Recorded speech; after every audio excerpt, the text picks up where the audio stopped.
If the brain could talk. 3, 2, 1. Hello, everybody, and welcome back to the Shower Podcast, the podcast where I'm in my shower and you do you. I'm your host, Chip, and I would like to welcome you officially to the last mini-series of the Shower Podcast project. Since we are so close to my desired goal of 365 days of consecutive podcasting, I thought to make it special. And I realized that throughout this year, something was missing from the podcast. Usually on podcasts, you have guests, but due to logistic problems, as you can see, my shower is not that big.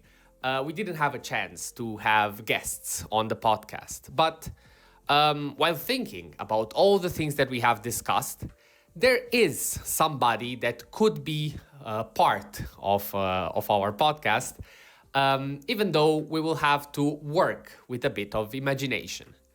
As you have seen from the title, this mini-series will be named "What If the Brain Could Talk?" And I really thought, what if parts of our brain, our motivation, dopamine, sleep, neuroplasticity, all topics that we covered across the year in the Shower Podcast, could give us some hints on how to work with them, how we are working against them, and overall to give us some insights on how to properly use our brain. Here on the screen right now, you will see the list of all participants, and also one of them will be highlighted. This is because this series will run over 7 episodes, and each episode will have a certain guest on the show. I deliberately didn't want to use AI for the voices. Let's say I still wanted to make it sound like all the other episodes of the Shower Podcast. So when the guest will be talking, you will hear a slight difference in my voice. I hope that you'll be able to enjoy it and that it will make it a bit fun and different to listen to. And overall, I believe that it was the right compromise. Having said that, that was all for today. Thank you very much for listening. If you made it so far and overall want to give a last push to the Shower Podcast, remember the liking and subscribing really mean a lot for me.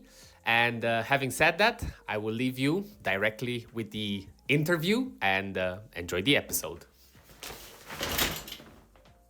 Thank you very much for having me. I would say that people usually meet me at the worst possible moment. Like when they finally sit down to focus and suddenly remember an embarrassing sentence they said in 2016. I'm the default mode network, the system that tends to ramp up when you're not locked onto the outside world. I'm not doing nothing, as people usually say.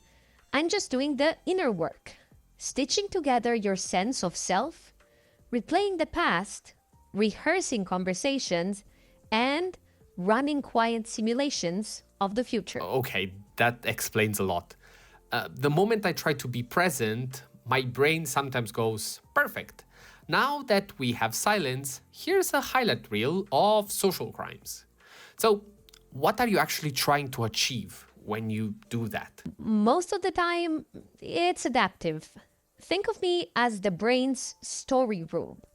I take fragments, what happened, what you care about, what might happen next, and I try to make a coherent narrative out of them. That narrative helps you plan, avoid repeating mistakes, and understand yourself and other people. Researchers that have worked with me have linked me to autobiographical memory, self-referential thinking, and the ability to imagine future events, what some call mental time travel. The point isn't to torture you. That's not what I'm trying to do. The point is to keep your model of life updated. Okay, story rooms is dangerously accurate. I can see that happening. Sometimes it's a motivational documentary. Sometimes it's a low-budget horror. The variation is definitely there. So where does the line get crossed? When does story become rumination for us? Yeah, a great question. The difference is movement. When I'm healthy, the mind wanders and comes back with something usable, an idea, a plan, a perspective shift. But when I get stuck, the same material loops without resolution. And that looping is strongly tied to rumination, and rumination is strongly linked to depression. Imaging studies and meta analysis consistently implicate default mode regions with ruminative thinking. I know, it's a bad reputation, but that doesn't mean I'm the villain.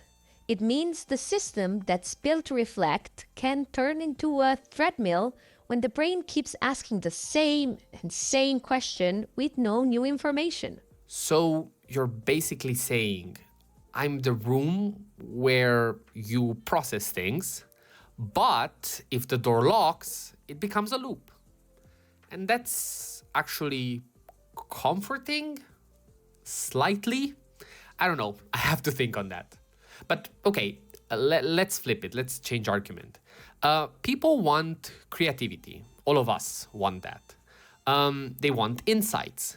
They want the shower thought moment. Okay, that was very strictly related to the show, but you know what I mean. Are you involved in that process? Are you actually responsible for it? Oh, a lot. Creativity often starts with spontaneous internal generation, unusual connections, memories colliding with new prompts, future scenarios you haven't lived yet. And that's default mode territory. That's definitely me.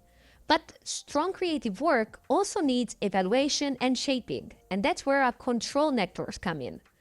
There's research showing that during divergent thinking, the default network can couple with executive control regions, which fits the idea of generate and then refine. In other words, I can supply raw material, but you still need a brain that can steer and select. Okay, that explains why half my ideas are nonsense and the other half are still a bit nonsense, just with a better branding. So, if someone listening wants to use you on purpose, what do they do without accidentally summoning the 2016 highlight reel again? I would personally suggest boundaries and a direction. I work best when you let the mind roam inside a container. A walk with a single question, a journal page that starts with, what am I actually trying to solve? I don't know. Otherwise, a quiet 5 minutes after you read something interesting, where you let your brain connect it to your life. And if you want future thinking to be useful, don't make it vague. Research on episodic future thinking shows that imagining specific future events can support planning and decision making, not just as magical visualization, but as concrete simulations your brain can learn from. The more specific the scenario, the more likely it becomes actionable. Okay, that's actually a very good distinction. Rome, but with a question. Otherwise, it's just mental gymnastics. All right, last one for today. If I had to describe you to someone who thinks daydreaming is laziness, what's the honest version? So, daydreaming can be a distraction, that's true. But it can also be integration. Thanks to me, I'm the system that helps you make meaning, rehearse future, and link experiences into something coherent.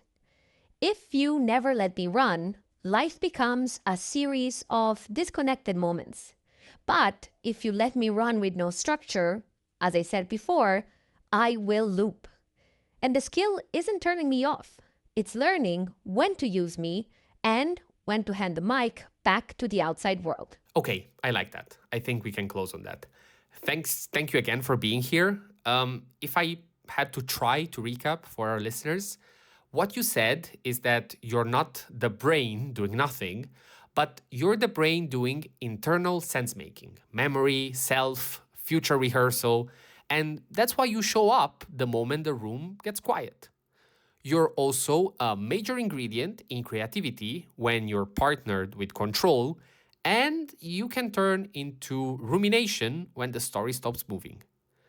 The move, from what I understood, isn't to eliminate you.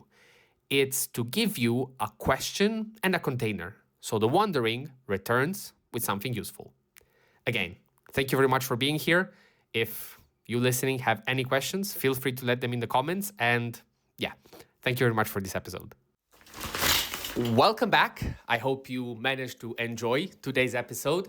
Let me know in the comments what are your thoughts, and if you have any questions overall, I'll try my best to reach out to our guest and complete any kind of knowledge gap that might have been there. If you made it so far, thank you very much. As always, feel free to interact with this content in any way, shape, or form by liking, commenting, sharing, subscribing. Whatever works for you works for me.